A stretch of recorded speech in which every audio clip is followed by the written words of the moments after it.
Sát chó. Ôi chà na. Cái ấy tụi hơi lười bé rồi. Gì à? Mà nói gì? Cú rồi. Kiếm tiền.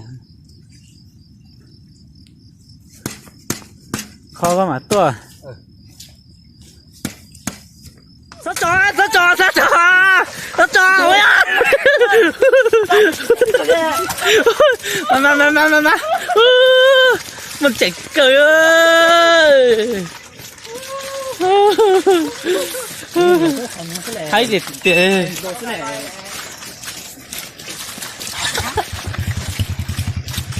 Chế bạc gì nhá.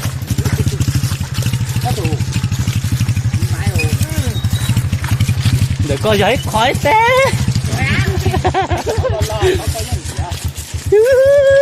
Hãy cứ vậy thôi. Sao sẽ nữa trên trời.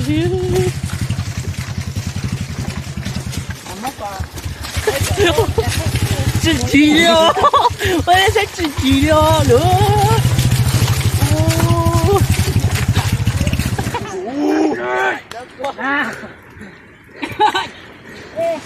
Này thì nó ăn đất nhiều quá. Kệ nó. Không dừng đi. Không sợ mà. Mẹ mày thích quay không? Mày dưa đi. Nặng thế. Ôi phải giúp một tay thôi. Cái này là cái gì nhỉ? Cái máy khoan đá thôi mày. Rồi. Cho nó hạt đá cái ra.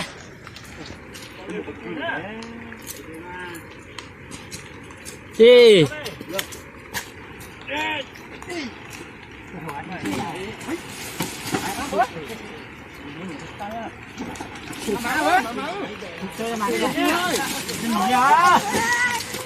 Đi để đấy.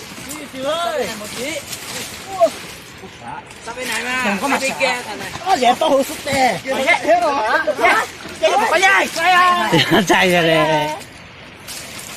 Wow, càn thế. Làm gì đấy? Đừng có mà sợ. Nào.